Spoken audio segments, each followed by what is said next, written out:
बहुत प्राचीन काल की बात है, जब पृथ्वी पर राजाओं का नहीं आर्षियों का युग था, जब जंगलों में आश्रम बसते थे और देवताओं तथा असुरों की कथाएं केवल पुराणों में नहीं बल्कि संसार की वास्तविक घटनाएं हुआ करती थीं।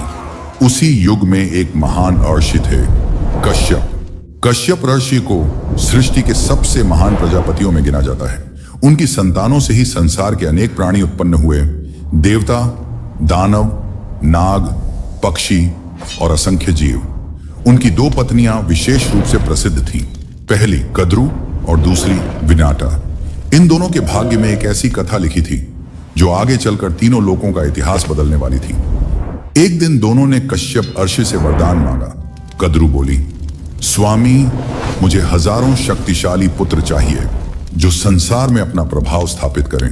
कश्यप ऋषि ने प्रसन्न होकर कहा, तथास्तु। अब बारी थी विनता की। विनता ने कहा, स्वामी, मुझे 1000 पुत्र नहीं चाहिए, मुझे केवल 2 पुत्र चाहिए, पर वे इतने महान हों कि उनका तेज हजारों से अधिक हो। कश्यप मुस्कुराए। उन्होंने भी कहा, तथास्तु। समय बीतता गया। कद्रू ने 1000 अंडे दिए और विनता ने 2। दोनों ने उन्हें सुरक्षित स्थान पर रख दिया। सदियां बीतने लगी। कद्रू के अंडों से एक एक कर नागों का जन्म होने लगा। इन नागों में सबसे प्रसिद्ध थे शेषा, वसुकी और अनेक अन्य सर्प। विनता प्रतीक्षा करती रही, पर उसके अंडों से कुछ नहीं निकला। साल बीत गए, फिर दशकों बीत गए। धीरे धीरे विनता के मन में चिंता उत्पन्न होने लगी। क्यों नहीं जन्म ले रहे मेरे पुत्र? एक दिन अधीर होकर उसने एक अंडा तोड़ दिया। अंडे के अंदर एक दिव्य बालक था, पर उसका शरीर पूर्ण विकसित नहीं हुआ था। उसके पैरों का निर्माण अधूरा था। उस बालक ने आंखें खोली। वह क्रोधित नहीं था, पर उसके चेहरे पर गहरी पीड़ा थी। उसने कहा, माता, आपने अधीरता दिखाई है। यदि आपने कुछ समय और प्रतीक्षा की होती तो मेरा शरीर पूर्ण बन जाता। अब मुझे अधूरे रूप में जन्म लेना पड़ा है।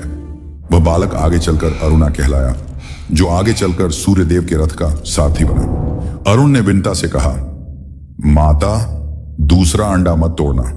समय आने पर उसमें से ऐसा पुत्र जन्म लेगा जिसका तेज पूरे आकाश को भर देगा। यह कहकर अरुण वहां से चला गया। विनता ने अब धैर्य धारण किया और उस अंतिम अंडे की प्रतीक्षा करने लगी। उसे नहीं पता था कि उस अंडे में कौन जन्म लेने वाला है। एक दिन कद्रू और विनता आकाश में विचरण कर रहे थे। तभी उन्होंने एक दिव्य घोड़ा देखा। वह घोड़ा था उच्चैश्रवस। यह वही घोड़ा था जो समुद्र मंथन के समय उत्पन्न हुआ था। उसका शरीर पूर्णतः श्वेत था, इतना श्वेत कि मानो चंद्रमा की रोशनी से बना हो।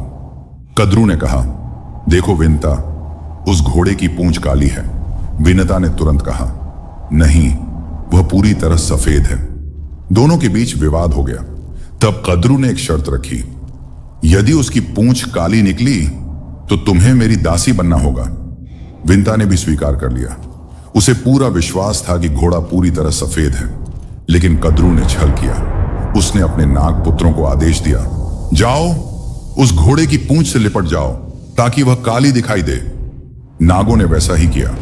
अगले दिन जब दोनों वहां पहुंची तो घोड़े की पूंछ सच में काली दिखाई दे रही थी। विनता हार गई और उसी क्षण वह कद्रू की दासी बन गई। अब विनता को नागों की सेवा करनी पड़ती थी।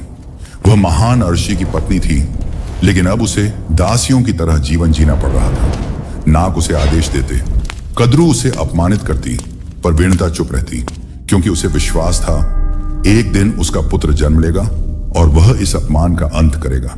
समय बीतता गया और फिर एक दिन वह क्षण आया जिसने पूरे संसार को हिला दिया। आकाश अचानक विचित्र हो उठा। तेज हवाएं चलने लगी, बादल गरजने लगे, धरती कांप उठी। विनता के अंतिम अंडे से प्रकाश निकलने लगा। पहले हल्का प्रकाश, फिर तेज, फिर इतना प्रचंड कि आसपास के सभी नाग अपनी आंखें बंद करने लगे।